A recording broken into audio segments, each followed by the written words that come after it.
GM clubbers, what's up? In today's video, what we're going to understand is how do we fractionalize an NFT. There are a few services that are already available that you can directly go and use to fractionalize your NFT. But today what we're going to do is write some code, some smart contracts which help us fractionalize an NFT into a bunch of ERC20 tokens. But before we get started, please make sure to hit that like button, subscribe to the channel if you're new here. I'm making this video because bunch of you asked me to create this video in my YouTube comments. So if you have any message for me or any request for me, please leave it in the YouTube comments.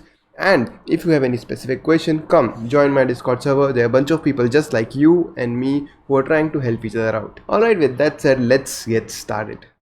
First of all, what do we mean by fractionalizing an NFT? So fractionalization means breaking it up into small fractions so that more people can own the underlying asset. A company's shares are a form of fractionalization. ERC20 tokens are also sort of a form of fractionalization. If you're seriously going to consider fractionalizing a specific NFT or an asset, please make sure to consult a lawyer because this might violate some security laws. I'm not sure, but in our video what we're going to focus is purely on the educational part, like how do we do that once you have clearance from your lawyer or SEC or whatever governing body. So to fractionalize, what we're going to do is take an NFT and transfer it to a smart contract, and that smart contract will in turn give us back ERC20 tokens. So those ERC20 tokens represent the ownership of that NFT smart contract, and once we sell the underlying NFT smart contract, those tokens will be redeemable for the money that was received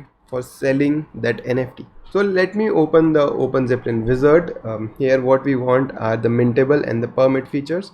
The mintable is, why, just to mint some tokens, and permit because these help us create a gasless way to sort of give a permission to a specific smart contract to spend these tokens. Don't worry though, if you don't want to add this, it is completely fine. It doesn't really matter. Alright, so then let me open this in Remix. Now that it is open in Remix, let me go ahead and comment out the mint function. Also, let me increase the font size so that it is much more visible. Alright, now it should be much more visible. So now the first thing that I want to add is I want to import actually the IERC 721, the interface for the 721 NFT. Alright, so to do that, what I'm going to do is just copy this ERC20 line and paste it here, and in place of ERC20 I want 721, and instead of calling 721 directly, I just want the interface. Alright, now that I have imported the interface, I'm going to create a new variable, a public variable, which will be called the collection.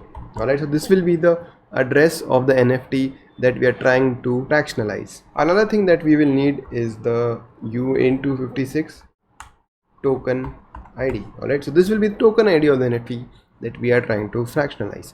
So these are the two things that we need for fractionalization, the NFT address and the token ID. So the next thing that we'll do is we'll go and create a function called initialize, and this function will take two arguments. One will be the address of the collection and the second will be the token ID. This will be an external function, and only the owner can call this. So before calling this function, the owner needs to allow this contract to be the operator for their NFT so that the contract can fetch the NFT from them. Collection equals IERC 721 underscore collection. We'll also store the token ID as underscore token ID.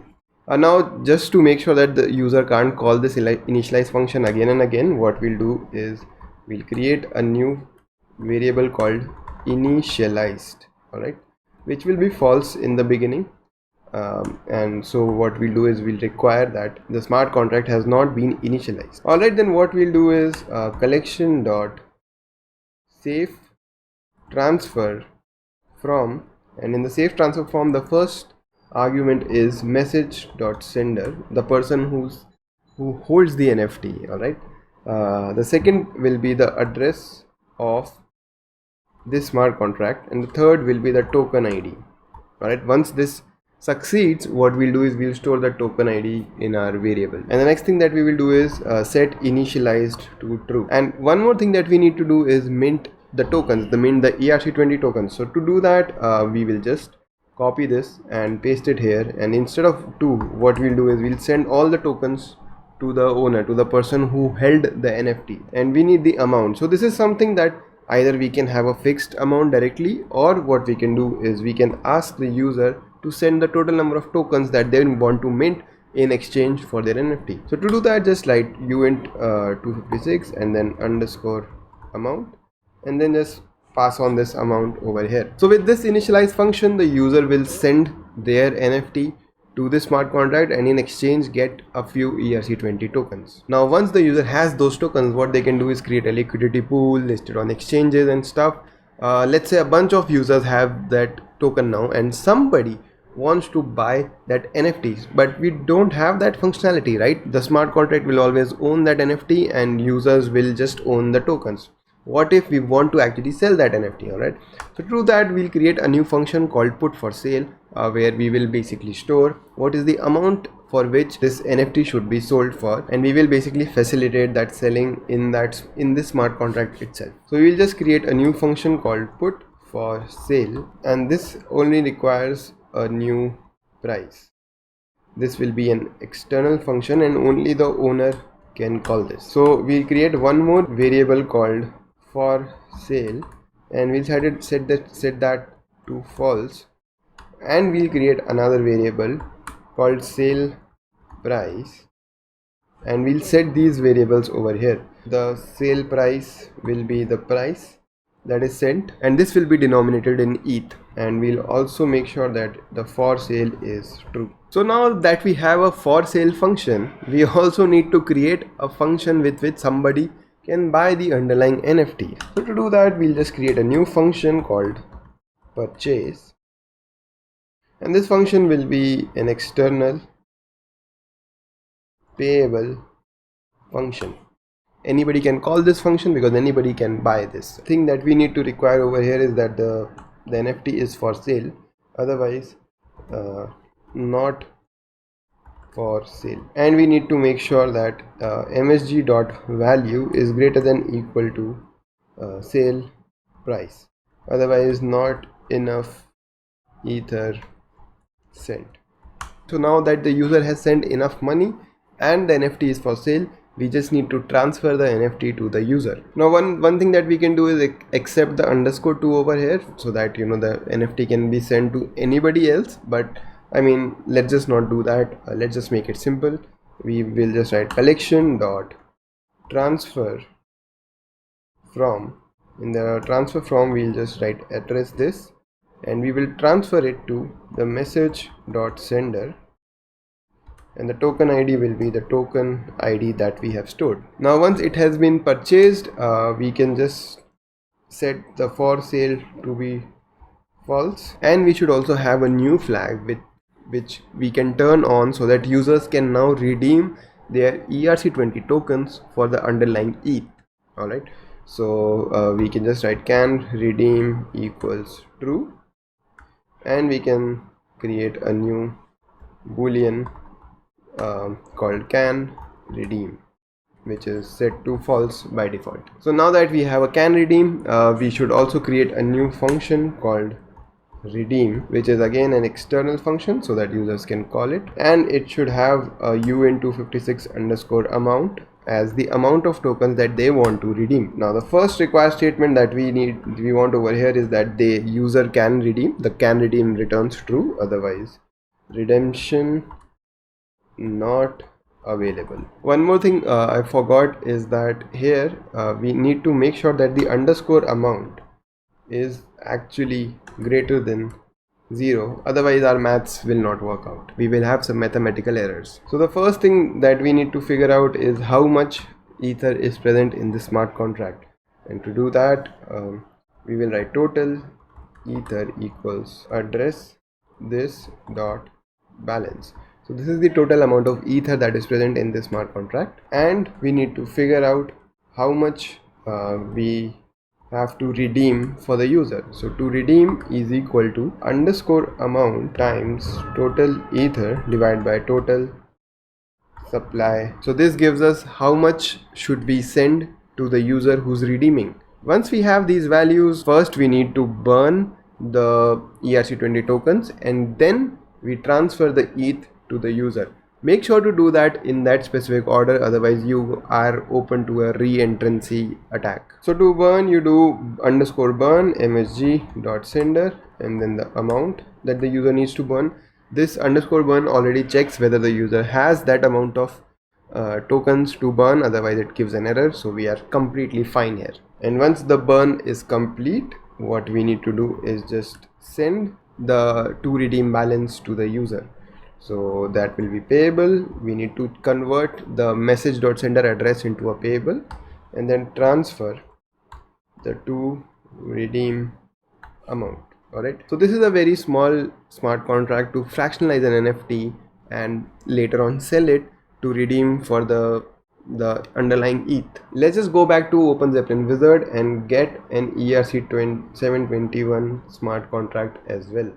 Alright, so this can be my NFT, and we just need to copy this and create a new my nft.sol.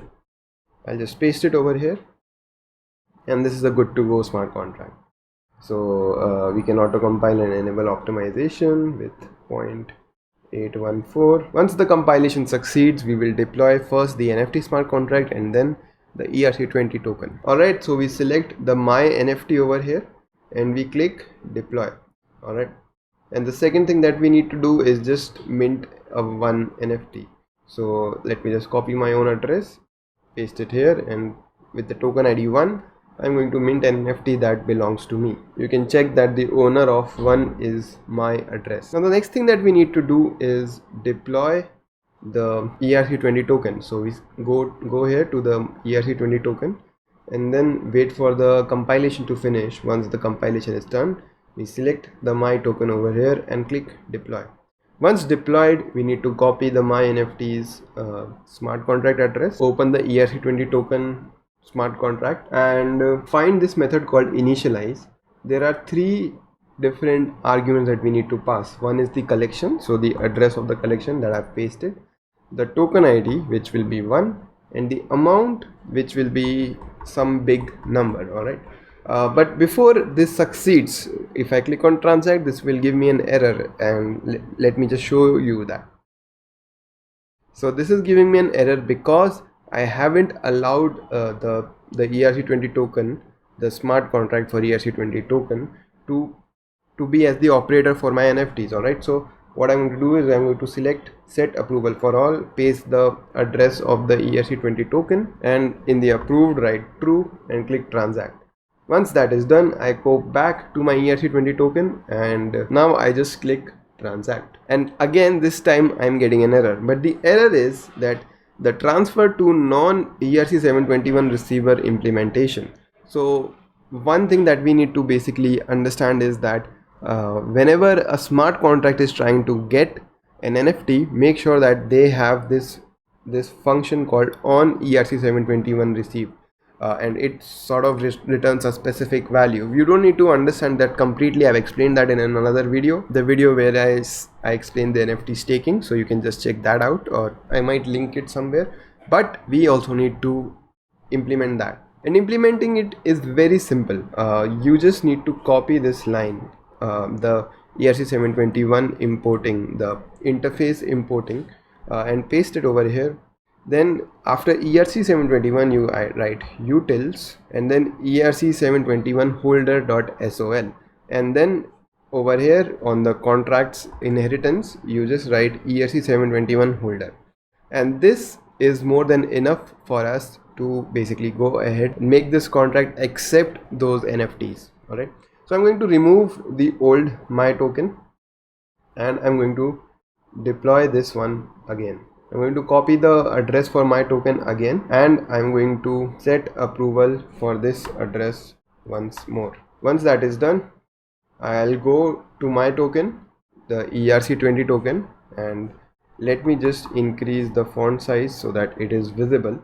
Go back to the initialize part, and here we need the address of NFT. Okay, so I've copied the address and I just need to paste this address over here.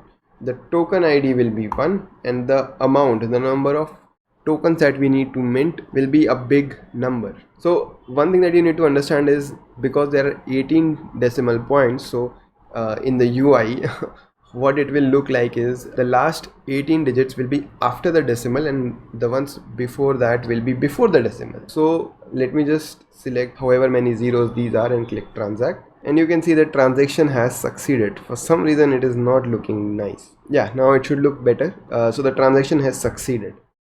So if I go ahead and in the NFT smart contract check who is the owner of ID1, this is my address. If I click it again, the address will change and it will be 358 ending with 5E3, which is the address of this token. Alright, so this token, the ERC20 token smart contract, owns the NFT and we own a bunch of ERC20 tokens. Now we can go ahead, send it to somebody else or put it in a liquidity pool listed on exchanges and whatnot. Let's say we have given this token to some other people as well. So let me just give it to one more address, which is the second address. Let me just copy that and send the token to that address. Let me send 100,000 of these tokens. Click transact and the transaction succeeds. So now if you check my balance, if you check that other person's balance, it will be 100,000, and if you check my balance it will be a little less. Yeah, so it is 9999, a few nines and then 5 zeros. All right, so this is my balance, this is their balance, and this is how it works. Now in the real world what will happen is, now you will transfer the ownership of the smart contract to a multi-sig wallet so that the community can vote on whether or not we want to sell this NFT and stuff like that. Once that is done, let's say the community trusts you to basically handle the smart contract. Now you want to put it up for sale. All right, and the value that you want to put it up for is, let's say 10 ETH. All right, so 10 ETH is actually 10 into 10 to the power 18, which is like 1 followed by 19 zeros, because we specify the ETH value in way. All right, so 1 followed by 19 zeros is 10 ETH. So that is the amount for which we will put this for sale. So 1 and then 1 2 3 4 5 6 7 8 9 10 11 12 13 14 15 16 17 18 19. All right, so now 19 zeros. So if I click on transact, the transaction succeeds and the NFT is now for sale. How do we know it is for sale? You can check that the for sale returns true and the amount for which that it is for sale returns 1 and 19 zeros. All right, so whoever wants to purchase it needs to put in 10 ETH. All right, so let's assume this person wants to purchase this for 10 ETH. So they send the message dot value will be 10 ether, and they will go to the contract and click on purchase. So once the purchase succeeds, you will see that the owner of the first token ID in the NFT smart contract will change to the user who has just purchased, and the user will have 10 ETH less than they actually started with. Now what we want to do is redeem our tokens for the amount of ETH. All right, so let's say we take the second address and we go and check what is our current balance. So the balance will be 1 and then 5 zeros. So I'm just going to copy this and I'm going to go and click on the redeem function and redeem all my tokens. All right, so before the redemption you can see that I have 100 ETH. Okay, now let me click transact for redeem, and once the redemption is done, I have slightly more than 100 ETH. The more number of tokens were held by my original account, so I'm going to select that, and now I'm going to check how many tokens do I actually hold. So once I click on balance off with my own address, this is the number of tokens that I hold. So I'm going to copy this and I'm going to go to redeem and paste it over here and click transact. But before I click transact, you can see that I have some 99.999 ETH. Alright, so now I go and click on transact, I redeem this, and once the transaction has succeeded, you can see that I actually own 109.9999 ETH. And this is it. This is how you basically fractionalize an NFT, put it up for sale. Once it is sold, you redeem your ERC20 tokens for the underlying ETH. Now of course you don't need to just do it with ETH, you can have with other ERC20 tokens as well, for example USDC, DAI, whatever. And instead of making the function payable, what you need to do is just when user is trying to purchase, you need to basically called transfer from for their ERC20 token. But I'm going to leave that part for you as an exercise, so that everything is not spoon fed, right? Like, so that you can actually go ahead and actually build your own mental models for how these things work. I hope this video was helpful. If you enjoyed this video, please make sure to hit that like button. Subscribe to this channel if you're new over here. If you want to send me a message, if you want me to create a part 2 of this video, or you're stuck in somewhere in the homework, let me know in the comments, YouTube comments. And if you have a specific question, come join my Discord server. There are a bunch of people just like you and me who are trying to help each other out. As always, I'll put the link to the code in the description below, and I hope to see you again next week. Till then, bye bye.